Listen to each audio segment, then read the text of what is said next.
Allahabad central university की vice chancellor doctor Srivastava ने जो खत डीएम को लिखा है, इसको लेकर हलचल मची हुई है और इसी पर कांग्रेस के वरिष्ठ नेता राशिद अल्वी का कहना है कि ऐसे लोगों को हिंदुस्तान में रहने का हक नहीं है, वो हिंदुस्तान में रहने के काबिल नहीं है। और क्या कुछ कहा उन्होंने, सुनिए। अजान की आवाज़ एक बार फिर से चर्चा में है। हमारे साथ बातचीत करने के लिए कांग्रेस के वरिष्ठ नेता राशिद अल्वी जी है। सर, इलाहाबाद विश्वविद्यालय की वाइस चांसलर है, वो कह रही हैं कि अजान की आवाज़ से उनकी नींद में खलल पड़ता है और उन्होंने इसकी लिखित शिकायत पत्र के माध्यम से आला अधिकारियों को किया है, पुलिस के लोगों को किया है। देखिए, संविधान के मुताबिक हर नागरिक को अपने धर्म और अपने मज़हब के मुताबिक चलने की इजाज़त है। ये हालात पिछले 7 साल के अंदर बदले हैं, जब किसी को मंदिर की घंटी से परेशानी हो रही है, किसी को अजान से परेशानी हो रही है। ये देश जाना जाता था कि अजान की भी इज्जत की जाए और मंदिर की घंटी की भी इज्जत की जाए। मुझे दुर्भाग्यपूर्ण है ऐसे लोग जो इस तरीके की शिकायत करते हैं, वो शायद हिंदुस्तान में रहने के काबिल नहीं। सर, आप कह रहे हैं कि इस तरीके की जो शिकायत करते हैं वो हिंदुस्तान में रहने के काबिल नहीं, लेकिन जो कर्नाटक वक्फ बोर्ड है, जो उस राज्य का वक्फ बोर्ड है, वो आज उसने भी एक फैसला या सर्कुलर जारी किया है। उसका कहना है कि जो भी शिक्षण संस्थान है या उसके 100 मीटर के दायरे में अगर मस्जिद है तो वहाँ पे स्पीकर ना बजाए जाएँ, लाउड स्पीकर ना चलाए जाएँ। कर्नाटका में सरकार किसकी है? वक्फ बोर्ड वही फैसला करेगा जो वहाँ की सरकार चाहेगी।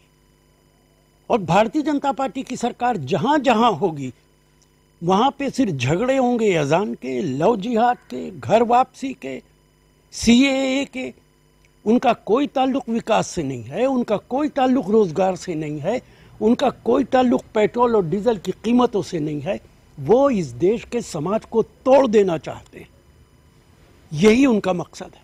सर, मई में इलाहाबाद हाई कोर्ट ने एक फैसला सुनाते हुए कहा था कि इस्लाम का हिस्सा हो सकता है अजान, और है भी, लेकिन इस्लाम अगर लाउड स्पीकर के साथ ही अजान हो, ऐसा इस्लाम का हिस्सा नहीं है। देखिए, मैं भी इस बात को मानता हूँ, ज़रूरी नहीं है कि लाउड स्पीकर लगाया जाए, लेकिन वो कानून सबके लिए होना चाहिए। अगर लाउड स्पीकर मंदिर में नहीं लगता तो मस्जिद में भी नहीं लगना चाहिए। अगर कीर्तन मंदिर में नहीं होता तो मस्जिद में भी कुछ नहीं होना चाहिए। इस देश के अंदर सब धर्म बराबर हैं, संविधान सबको बराबर का हक देता है, उस संविधान के मुताबिक काम करना चाहिए। क्या आप मानते हैं कि लाउड स्पीकर लगे रहना चाहिए? मैंने तो इससे पहले भी कई लोगों ने आवाज़ उठाया था, सोनू निगम ने भी इससे पहले आवाज़ उठाया था। मेरी पूरी बात शायद आप समझे नहीं। मेरा कहना है कि लाउड स्पीकर पे अगर पाबंदी लगनी है तो तमाम मजहबी जगहों पे, धार्मिक जगहों पे लगा दीजिए। मस्जिद पे भी लगाइए, मंदिर पे भी लगाइए, गुरुद्वारे पे भी लगाइए, चर्च पे भी लगाइए। सिर्फ एक जगह पे तो पाबंदी नहीं लग सकती है। संविधान ये तो नहीं कहता कि एक धार्मिक जगह पे लाउड स्पीकर बजेगा और एक पे नहीं बजेगा। क्या ये संभव है? आज पूरी दुनिया में जब से भारतीय जनता पार्टी की सरकार आई है, भारत की इज्जत में कमी आ रही है।